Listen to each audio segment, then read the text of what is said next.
तो बात कर लेते हैं जोनाथन मेजर्स के बारे में, जो कि है मार्वल के अपकमिंग बिग डैडी बनने वाले थे। और सब कुछ तो रेडी ही था, लेकिन कुछ समय पहले मतलब 6 से 7 महीने पहले एक केस आया जहाँ पर बताया गया कि जोनाथन मेजर्स जो है अपने गर्लफ्रेंड जो थी, मतलब एक लड़की, उसके ऊपर हाथ उठा दिए थे। 3rd डिग्री का केस लगा उन पर। उसके बाद से सब कुछ एक तरह से शांत चलने लगा था मार्वल या फिर उनका जो करियर है उस पे भी।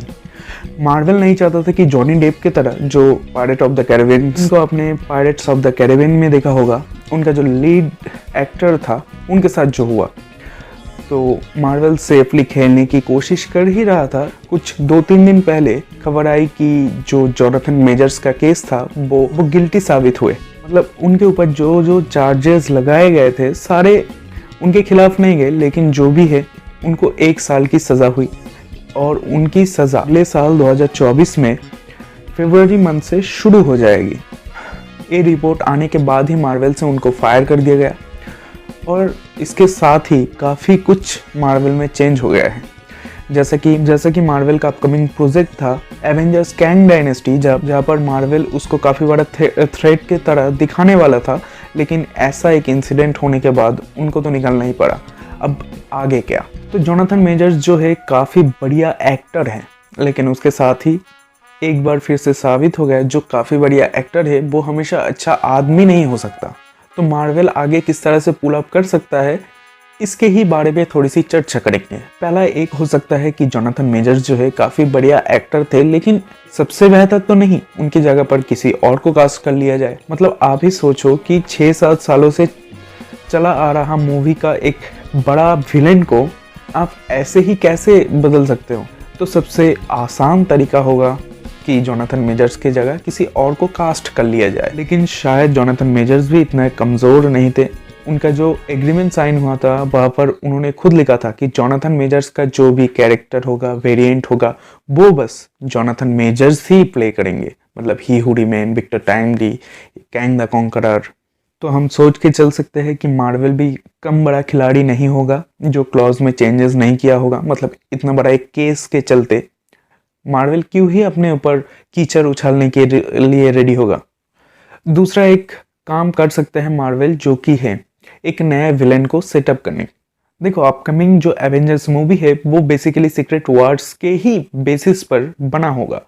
हम जानते हैं कि कॉमिक बुक्स में secret wars Kang the conqueror के जरिए नहीं हुआ था, वो हुआ था डॉक्टर डूम की तरफ से। जिनको नहीं पता कि डॉक्टर डूम कौन है, डॉक्टर डूम फैंटास्टिक 4 के एक काफ़ी जाने माने विलेन है, जो कि कॉमिक बुक्स में काफ़ी बार अपेयर हुआ है और जिसके ही इशू में आते हैं सीक्रेट वार्स। काफ़ी बड़ी ऐसी कॉमिक बुक्स थी।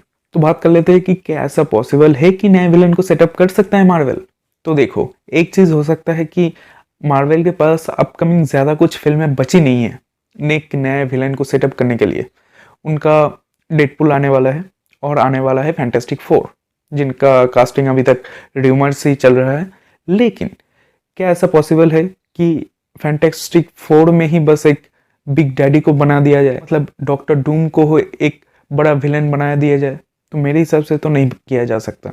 मतलब एक मूवी में आप कितना दिखाओगे एक विलेन को? तब वो फैंटास्टिक 4 की, मतलब वो पहली मूवी है, आप फैंटास्टिक 4 को इंट्रोड्यूस कर रहे हो या फिर डॉक्टर डूम को सेटअप?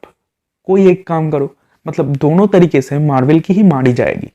और रहा डेडपुल की बात, तो डेडपुल में जो भी होने वाला है वो सब हो चुका है। मतलब उसके लिए अब चेंजेस के लिए वक्त नहीं बचा है। तो वैसे आपको बता दूं कि जो हमारा लोकी सीजन 2 जो पूरा का पूरा बेस था ही हू रिमेन्स के ऊपर, उसको मतलब लोकी को एक सुप्रीम की तरह दिखाया गया है, जो अपने चेयर पर बैठ गया है टाइम के भी उस पार, सारे टाइमलाइनों को अपने हाथों में समाये हुए। अगर बात करें तो विक्टर टाइमली आता है एक ब्रंच टाइमलाइन से, और जो टाइम मिनट से या फिर टीवीए है, उनका बस एक ही काम है कि जो विक्टर टाइमली के वेरिएंट है वो एग्जिस्टेंस में नहीं आए। तो हम कह ही सकते हैं कि मार्वल ने कुछ सोच कर ही यह बनाया होगा कि विक्टर टाइमली की जितने भी वेरिएंट्स है उनको कैसे ख़त्म किया जाए। मतलब अपकमिंग मूवी के ही बेसिस पर समझ लो कि नया विलेन आ सकता है, या फिर विक्टर टाइमली या फिर ही हू रिमेन्स का खूब ही कम अपेयरेंस हमको दिखेगा।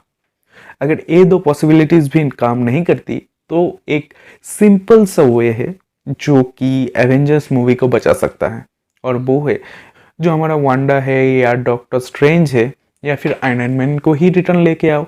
उसके राइट्स के साथ तो कुछ इशू नहीं है, तो वो क्या कर सकता है, जो एक विलेन ही तो चाहिए। जो मूवीज चल रहे हैं वहाँ पर ही काफ़ी ज़्यादा विलेंस हमको दिख चुका है, मार्वल ने सेटअप कर दिया है, तो उसके ही अंदर से किसी एक को बिग डैडी बना दियो जो कि पूरा यूनिवर्स पर थ्रेट हो। तो कुछ भी हो, आज का वीडियो बस इतना ही। मतलब कुछ सवालों के साथ ही वीडियो ख़त्म करना पड़ रहा है, लेकिन अगर आप इतने दूर तक देख चुके हो तो please like comment and share कर दो, और कुछ ज़्यादा ही अच्छा लग गए तो प्लीज़ सब्सक्राइब करो।